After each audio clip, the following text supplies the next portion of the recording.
Hello guys, Coach Mary here. Today we're going to talk about the 8 elements of success. Okay, so paano nga ba nagiging successful yung mga tao out of something? Paano nila discover yung kanilang talent or skills na magpapayaman sa kanila, magiging successful sila? We're not talking about wealth or earthly things na nakukuha natin, malaking bahay, maraming kotse, magandang negosyo, we will talk about the 8 elements. Okay, bakit yung merong mga tao na they're very successful, they're very fulfilled, they feel happy. Parang perfect yung buhay nila. Okay, so, nakadiscover tayo ng 8 elements of success. Before God created the earth, okay, diba sabi na, let there be water, let there be fire, let there be sun, and the moon, parang gano'n, diba? So, yung 8, yung kahit sa basic need natin, diba? Food, shelter, clothing. Yun yung 3 aspect para mabuhay. But those are barbaric days na wala pang building, wala pang internet, wala pang electricity. So, yung tao, nabubuhay siya into 3 elements, diba? Yung water, yung heat from the sun, and then yung air. Okay, so whatever it is, ano na yun? That is past. Okay? Now, there are 8 elements of success. Okay? According to scientists and experts. Okay? If you will watch National Geographic or Discovery Channel, okay, they have found out many ways to be successful. Okay, so, pinasok nila yung general psychology sa Discovery Channel, how do people fall in love, pero mga substance na nag-exchange na hindi mo na malimutan yung partner mo, diba? Parang ganon. So, yun yung pag-uusapan natin ngayon, alright? So, first, sa 8 element of success, ang number 1 daw is earth. Earth. Pag sinabing earth, lupa, para tayong earth, naghihintay tayo ng tubig, di ba? Para tayo manorish, para makabuo tayo ng halaman, para makabuhay tayo ng puno. Okay, so, earth is health, nutrition. Bilang isang tao, you have to nourish yourself. You have to keep healthy. Huwag kang mag-alala kung iba-iba tayo ng pacing eh. Merong successful ngayon, merong hindi. So sila, maaga nilang na-nourish yung kanilang sarili. That's why they have the strength, physically and mentally, to fulfill their dreams. So ikaw din, bilang tao, you have to be healthy. Okay. Automatic yan, nutrition. Okay? So, earth. Okay? Pag sinabing earth, lupa, ano ba yung kailangan ko? Kailangan ko ng tubig, ng rest, ng araw. Healthy, basic, di ba? So, kung wala kang basic need, paano ka mabubuhay? Okay, number 2, water. Pag sinabing water, hindi ito yung literal na tubig. Ito yung emotions. Okay? Nagpo-flow siya. At ang emotions natin, hindi siya perfect. Pwede tayong dalhin sa kapahamakan. So, we have to control it. Okay? So, emotions are merong grandiose emotion. Ang saya-saya mo, biglang ang lungkot-lungkot mo, o biglang it flows. Napapalitan siya, lumilipas siya. Okay? So, para siyang water. Kaya yung water, tandaan natin, is emotion. Okay? So, number 1, earth, yung ating nourishment. Number 2, yung water, yung emotions. Okay, number 3, the fire. Okay, so sabi ni God, diba? Let there be sun, let there be fire. Parang gano'n. Para ano ba yung fire sa buhay natin? Ito yung passion natin. Ito yung nag-trigger natin sa atin. Maging excited every day. Where do we go? Anong bibilin kong damit? Anong bibilin kong house? Anong gusto kong kulay ng kotse? Anong brand ng bag yung bibilin ko? If you are to think of that, okay, guys, there's nothing wrong of getting things expensive or hindi if you have the passion to attain things, to acquire things, to get things, to buy things. That is the fire element. So, paano ka naman excited bumago sa umaga, di ba? Kung di mo makikita yung crush mo, okay, that is the fire in you. Okay, so sa fire, ang keyword natin ay excitement. Di ba yung mga nagiging depressed, nagkakaroon ng assign, wala na silang gana, wala silang gana kumain, walang gana maligo, wala silang, walang excitement, nawawala yung thrill. So you have to get the thrill again, okay? Bring back the thrill. Yung mga relationship na nawawala. Okay, yung mga business partnership na nagkakaroon ng conflict. Kasi nawawala yung thrill, di ba? So, ibalik natin yung thrill sa buhay natin. Okay, katulad ng, tomorrow, magdi-display ako ng mga gagandang item. Lalagyan ako ng maraming bulaklak for people, to entice people to go to my store. Okay, that's a sign of fire. Okay, fire is excitement, thrill. Na, something should be anticipated from you. Okay? Ano na naman kaya susuotin itong babae ito kinabukasan? Parang gano'n. So, you have the thrill. Ano na naman kaya ang bibilin kong kotse? Anong kulay kaya? Gusto ko Cadillac. O kaya Mercedes. Okay, yung palang thought na yon ng thrill, tayo ay nagkakaroon ng excitement. So, di ba, napapabangon ka ng maaga, okay? Nakakapagpaligo ka, naayos mo yung sarili mo, di ba? Tapos, pa lang, halimbawa, bibili ka ng mamahaling makeup. Bibili ka na lang, ito, makeup box. Dito ko ilalagay yung mga makeup ko. O kaya jewelry box. Dito ko ilalagay yung mga alahas ko maganda. That thrill alone can make you feel successful. Doon pa lang, nagigising na yung excitement. Okay, number 4. Air. Air. We're not talking about the air that we breathe. Okay, of course. Air symbolizes partnership. Ito, yung matagal na naiingi sa akin ng mga followers natin, okay, sa mga group chat, okay, sorry, ngayon ko lang na sa inyo. Okay, relationship. When we talk about relationship, guys, air, kailangan natin yan eh. No man is an island. Hindi tayo parang lupa lang natin ang bakdo sa gitna ng dagat or ocean para mabuhay mag-isa. Tutubuan na lang tayo ng mga puno, tapos wala na. Okay? So, we are built, we are created to interact. Kailangan natin makasama. Pero natin na siya sa aabusuhin tayo or makaabuso tayo ng kapwa. Okay? So, ibig sabihin, ang air is relationship. Okay, so magsasama din ulit ako. Okay, number 1, earth. Number 1, earth is nourishment, health, good health. Number 2 is water, emotions. Number 3 is fire, excitement. Okay, number 4, air, relationship. Di ba yung mga paru-paro o yung mga moths, meron siyang antena. Okay, that keeps them communicated. Nagkakaroon sila ng connection. Importante ang partnership sa isang tao. Kailangan meron kang magandang relasyon. Meron kang napapagtagal na relasyon. Hindi pa bago-bago ka ng kausap, ng kasama, na walang magtagal. Kasi no one values you as a good person. Okay, so importante yun. Kahit yung sa credibility, di ba, pagpunta ng bangko, mag-a-apply ka ng loan as a business owner, okay, they will track your record. Ano ba yung, nagbabayad ba ito ng utang, nag-aayos ba ito ng loan, marunong ba siya makipag-negotiate, kahit yung magiging business partner mo, inaaral ka. Gaano ba siya ano yung probability niya na yung business niya ay mag-exceed? Kailangan na malaman yung kanyang history. At yung history na yon, kasama doon yung relationship na sa mga tao, sa kanyang mga supplier. Bilang isang tao, ikaw din, meron ka bang na-maintain na maayos sa relationship? O araw-araw ka nakikipag-away? Okay? Araw-araw kang may iniinis. Araw-araw na may naiinis sa'yo. Araw-araw na may naiirita sa'yo. Araw-araw kang may ini-storm, may inaabala. That is not a good sign of being successful. Kailangan, hindi man perfect, lahat tayo ay imperfect. So, ibig sabihin, meron talagang tao na darating na magka-clash kayo ng personality. Because we are built, we are created to be imperfect. Diba? So, bakit merong relationship na kahit anong gawin natin, ayaw mag-succeed?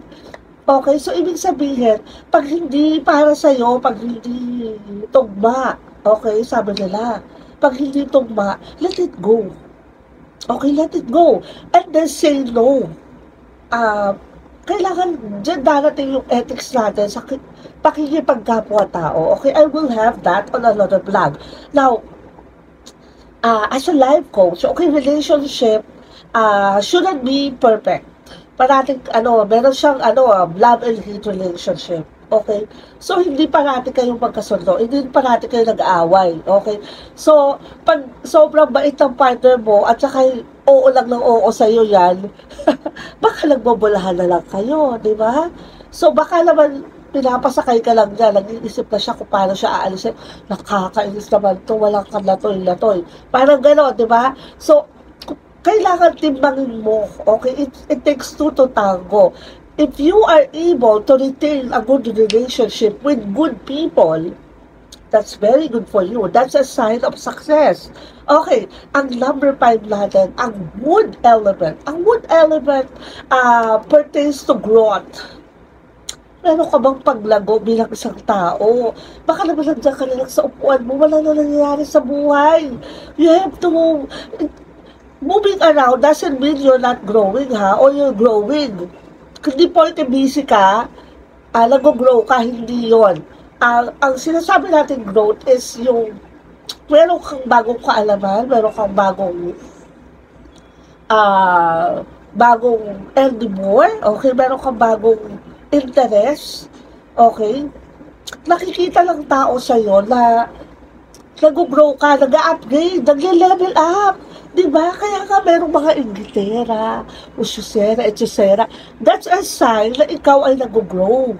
Kasi ibig sabihin, parang hindi sila sanay. Okay, that's a normal human behavior na yung tao, nakita ka na, nagtutulak ka ng kariton, the next day, biglang may bahay ka na, may tindahan ka na. Okay? So, it's not normal for them. So, hindi mo mawawala yung inggit, selos, insecurity. Kasi hindi sila sanay na ganun ka. But you have to get over it. You have to level up. Pag nakita ng tao o ng mabuting tao, yung level up mo, at masaya sila para sa'yo, that's a good sign, di ba? So, yung mga tao na dinadahon ka, pinupul ka, pababa. So, let them go. Okay? Ignore them. Kailangan may growth. Okay? Hindi ka pwede mag-stay sa isang lugar, sa isang bagay, sa isang tao. Hindi ka naman nag-grow as a person. Kailangan mong mag-grow. Okay? Kailangan, kung wala, kausap mo ngayon, supervisor. The next day, manager. The next day, CEO. So, umaakyat yung level of understanding on how to get along with people. Okay? Natututo ka at the same time, nagkakaroon ka ng bagong abilities or skills. Alright? Or talent. Okay? So again guys, summary, number 1, earth. Okay, yung good health. Water, yung good emotions or good and bad emotions. Yung fire, yung passion. Yung trigger mo to be thrilled, to be excited. Number 4, yung air, good relationship. Okay, number 5, yung wood, yung growth. Yung namomonitor mo, nasa na ba ako ngayon? May nangyari na ba sa buhay ko? Nag-level up na ba ako? Yung damit ko ba, hanggang okay na lang ba ako habang buhay? Okay? So, hindi pwede gano'n, ha? Level up tayo, guys. Okay, girls. Kuya, ate. Okay? Kahit may edad ka na, level up. Huwag kang mahihiya na ipakita sa mundo na, eto na ako, nag-grow na ako. I can help you out. Okay? Hindi yung nagda-down tayo ng ibang tao habang tayo umaakit. That's the time na mawawala naman yung growth natin because the relationship will be affected. Okay? So, ang number 6 natin, yung metal. Pag sinabing metal, isipin mo, kutsilyo, gulting, kinakat niya. Kinokontrol niya, di ba? No one can control a metal unless you're a Superman. Okay? Unless you have the power. So, ito yung matigas na bagay na element na nagsisimbolize sa control. May sistema. Ang tao na walang sistema, walang pupuntahan. Okay? So, yung pa lang sa umaga, pag-gising mo, kailangan mag-toothbrush, maligo, magbihis, mag-ayos, maglaba, magluto. Sistema na yun. Okay? So, ibig sabihin, meron kang tamang sistema. Okay, pagdating sa client, tawagan, na-deliver na ba? Nandun na ba yung item? Tama ba yung quantity, yung quality assure ba? May quality control ba tayo? Maayos ba yung mga empleyado? Okay? How about yung customer service?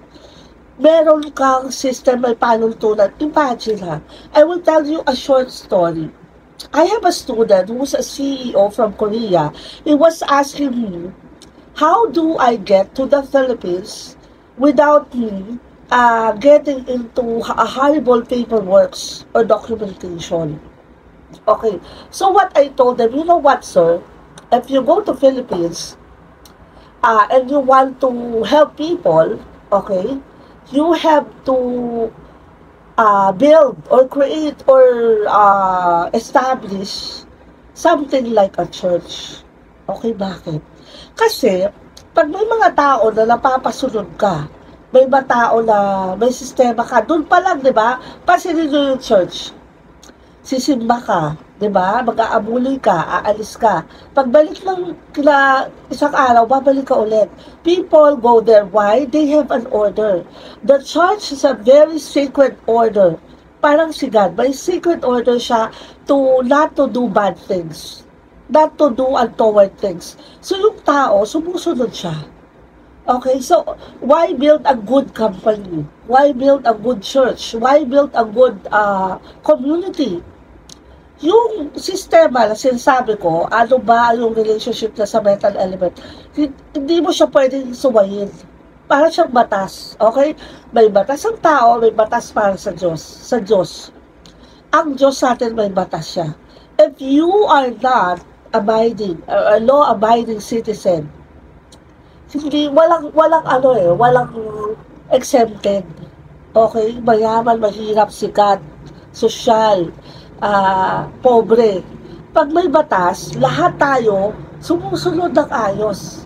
Kung wala ka sa ayos, dapat sumayin ka. Kung ayaw mo, umalis ka ng bansa o mag-ibang planeta ka, di ba? So itong batas na ginagawa natin is a law of people or a law of church. Kaya kung may Bible tayo.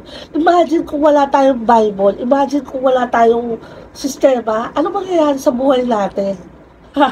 O di lahat pwedeng magnakaw, lahat pwedeng mag-abuso, lahat pwedeng mag-rape, lahat pwedeng mag-away ng tao. Walang pakialam, diba? Kasi walang sistema. Now, for you to be a successful people, kailangan may sistema ka. Uy, umaga pa lang, natawagan ko na ba yung client ko? Uy, umaga pa lang, naihatid ko na ba yung papeles ko kay judge? Mga ganon, okay? So, yung sistema na yun, it will lead you to a good result and that will make you successful.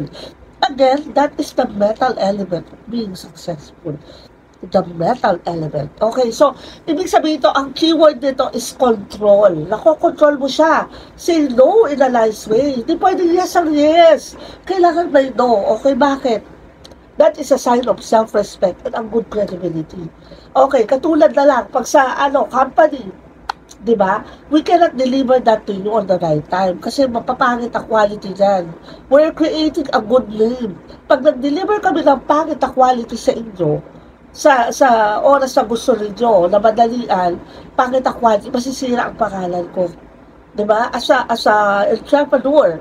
Okay, so, kailangan may control ka to say no and to say yes. Pag say no, say it nicely. Huwag ganapalan. Okay? May mga tao na hindi naman sila gano'n katalino, hindi nila nagigets yung no mo. Okay, so, you have to tell them. Otherwise, okay, you have to tell them in paper, di ba? Kaya ka may legal action. Di ba? Oy, masyado ka ng sobra na nga. So, put it in paper. Kasi walang nakakaligtas sa batas. Otherwise, wala na, bastusan na lang tayo. Wala na tayong sistema. Okay? So, wala na tayong growth. Wala na tayong, hindi ka naman excite. Kasi, wala naman yung company. Wardy lang yan. Kung ano-ano lang yan, bahala na sila. O, so, walang respeto sa iyong client mo. Alright? Okay, ang number 7 natin, okay, yung history or ancestor. Ito yung tinatawag natin na element na pinanggalingan mo. When we are created, meron tinatawag na genes. Wow, genes, so, genes, ito yung genetic natin. Di ba nakikita natin na pag nagpa-check up tayo sa doktor, ikaw ay may lahi ka ng diabetes o kaya may hypertension ka. Yung pinaka-nununuan mo, meron diyang sakit sa puso.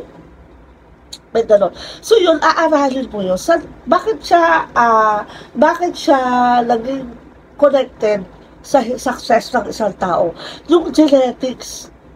If you will go to a doctor, a parapsychologist, or someone who knows, yung parang papahigain ka, tapos, i-retract nila yung past life mo. Naniniwala ba kayo nun, guys? Okay.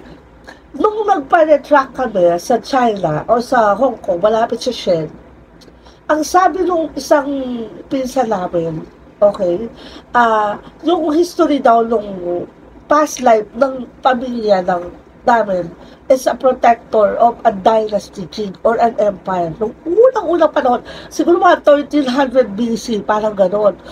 So ngayon, lahat kami, parang very safety precautions. Very cautious kami. Oo, lahat kami ng, number one sa amin, yung protection at safety ng bawat isa. So, hindi ko alam, kaya pala ako gano'n ka-protective. Okay, kaya pala, meron akong effect na pag nakita ko yung tao, nasa danger siya, nire-remind ko siya. Yung iba tao, hindi gano'n, di ba? So, malalaman mo yung history mo. Yung history nila pala, nung unang-unang panahon, meron silang leather factory. Kaya pala, siya pala, gusto na ng mga leather goods. Yung pala yung susi ng kayamanan mo, okay? So, kaya pala ako pinamanahan ng dad ko ng Calamansi Farm. Kasi nung araw pala, someone from us is a plantation owner.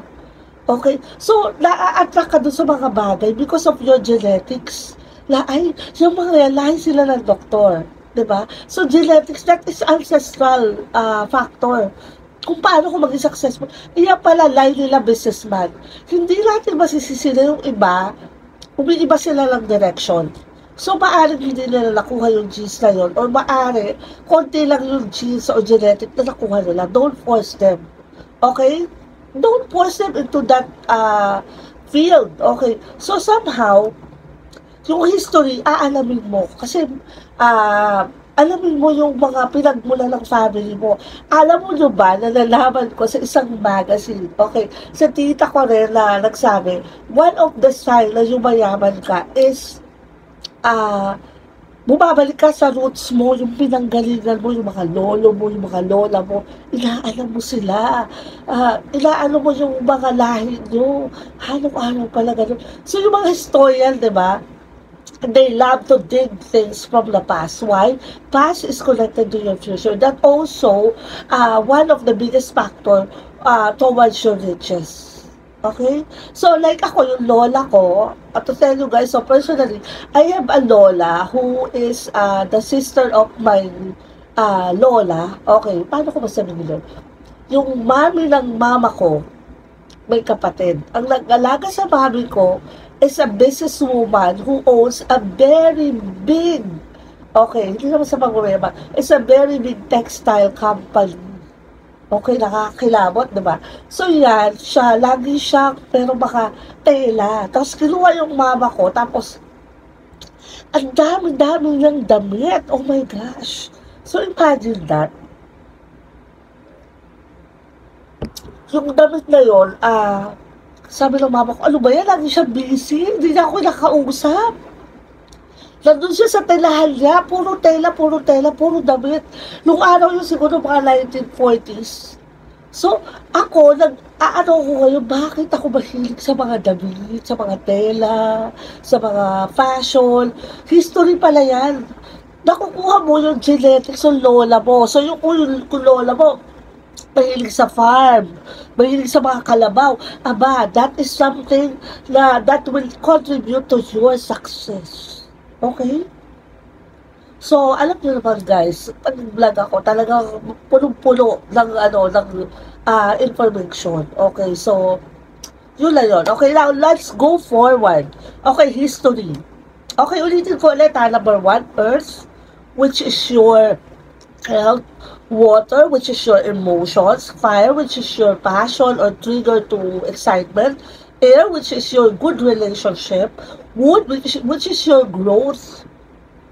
Metal, which is your system and control. History, yung iyong pinanggalingan, yung iyong natural capabilities. Okay? So, halimbawa, yung Marikina shoes, di ba? Bakit yung mga tao doon sa Marikina, ang galing-galing nilang gumawa ng sapatos? Sumikat sila. Pag sinabing Marikina shoes, maganda yung quality. Diba?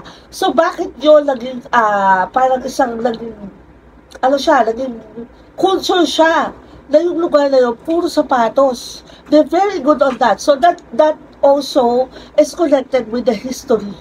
Okay? So, huwag ka maniwala masyado, ay, wala na yan, tapos na yan, kalimutan mo na yan. That's why some kids or some young adult, napapaniwala sila. They don't know what they're gonna do in their life. Wherein, pwede pala yung ma-discover and then that from them, they can get direction towards success. Okay? So, ang number 8 natin, okay, pinaka-last, belief or yung vision ng isang tao. Okay? Ano ba yung tinatawag natin vision? Vision is, pero kung plano. Yung plano na yun, pwedeng short term or long term. Yung long term na sinasabi natin, yung matatalinong tao na napoforesee nila 10 years, 20 years from now. Okay? So, katulad ni Elon Musk. Okay, napoforesee na may AI technology. Tapos bigla siya natakot, ayoko na, parang ayoko na kasi kukontrolin niya. Okay, but then again, I don't want to believe na mas mananalo ang AI. Kasi we have the brain. We are created by God. Okay? We created machine. Tayo nag-create a machine. So, they cannot control that. Now, what does it have to do with faith? If you have a vision and a belief, na titignan mo pa lang yung isang bukid, gagawin ko tong farm, lalagyan ko ng mga kalabaw, lalagyan ko ng puno, yung mga puno, yung mga fruit-bearing trees, buwan-buwan, mag-supply ako sa palengke. That is a vision. Okay? So, ikaw isang farmer. Ito, sinasaka ko lang to, hindi ko to lupa. Pero one day, I'll have it my own land. I will buy it from the owner. And eventually, I will make it grow. Okay? That is a vision. Okay. Halimbawa, okay. Excuse me. Pero leather. Ano ba ang gagawin ko sa mga leather na to? Binibenta mo lang. Ay, wala. Pinapamigay lang namin sa probinsya namin. Hindi mo alam, yung pala yung yaman ko. Okay. So, bibigyan ka ni God ng isang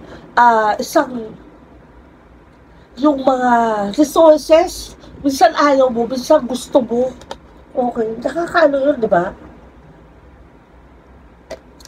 Na, pagdating ng araw, ito one of the sign also, aside from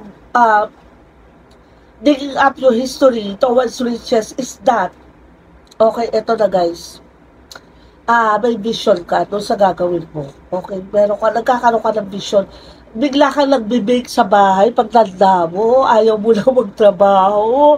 Naku, bake siya ng bake. Ano ba yung ginagawa na? Hindi na masarap yung cake niya.